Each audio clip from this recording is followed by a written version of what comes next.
Here is a brief history of BMW sports motorcycles from that late great century.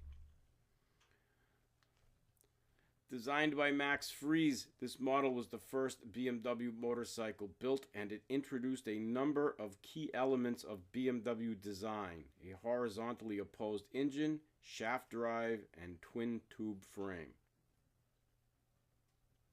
This was, of course, the 1923 R32.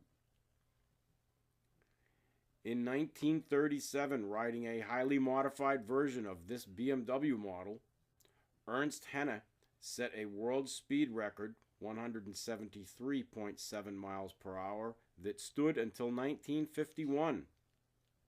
Ernst was aboard a 1935 R37. With its 750cc engine and overhead valve arrangement, this model was BMW's first superbike and the most powerful road bike built by BMW until 1952. This was the 1935 R17. This model was fitted with telescopic forks incorporating hydraulic dampening. It was the first production bike to be fitted with such a suspension. This model had a top speed of 105 miles per hour. This was the R68 from 1952. The S was added to this model's designation when its power output was increased to give it a top speed of 100 miles per hour. This was the R50. With a top speed of 110 miles per hour, this model was the fastest motorcycle made in Germany when it was introduced. This, of course, was the R69S. This model was a high horsepower, performance-oriented motorcycle that created a revolution in the marketplace. It had accelerator pumps to pump more fuel into the cylinders, a vented filter box to allow more air into the cylinders, and sporty Delorto carburetors. This, of course, is the R90S. This model was the first 5-speed BMW and the first BMW with a sport paint scheme and the first BMW with dual disc front brakes. These models were higher displacement evolutions of the model that preceded them, the R100S and the R100CS. This model was one of the most aerodynamically correct motorcycles ever produced. They are here speaking of the R100RS, but the K1 is actually more aerodynamic than the R100RS.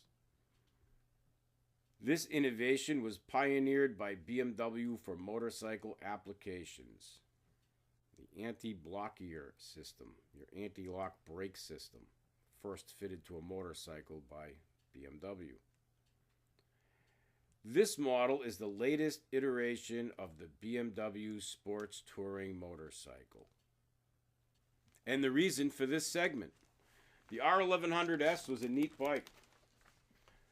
When this bike came out, I was at the dealership. We went to the intro, the sales intro, and their big agenda with the R1100S is getting people to buy a BMW who wouldn't normally buy a BMW. Again, this bike is designed, this was a David Robb design. Everything is asymmetrical. This guy has an obsession with everything being asymmetrical. Nothing can be balanced. It's much, balance to him is heavy on the left and light on the right, and the way of the future for BMW. Car design guy moved over to the motorcycle end of things. These are the kind of things that happen. But in this case, this bike turned out to be fun.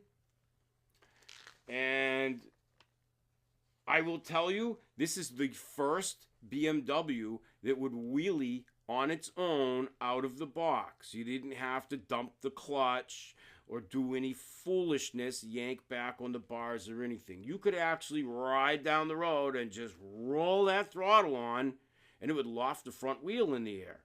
What a fun little bike. It's a proven drivetrain, of course. This whole drivetrain, it's an oil-head drivetrain, came from the R1100 RS that preceded the S, and of course the R1100 RT and the R. And these bikes had all been out and proven themselves, so it wasn't much of a stretch to make the S.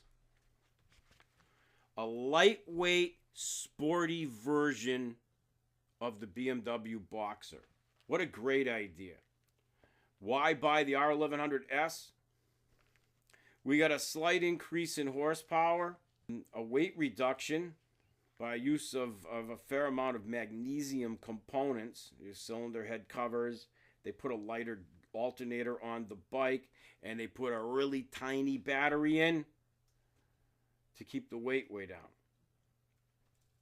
Your power increase, they bumped the compression from 10.7 to 11.3 by a 2 millimeter higher piston dome. And this became the most powerful flat twin engine BMW has ever used in a production bike. We, of course, are going to get into the exhaust here. This was the first time for BMW sticking dual exhaust up under the tail section. And it has a closed-loop three-way catalytic converter. Your rear silencers are cased with stainless steel plates and painted black. The 2-into-1-into-2 exhaust system contributes almost 70% of the engine's additional power. So think about that. Your half a point of increase in compression maybe made up the other 30%.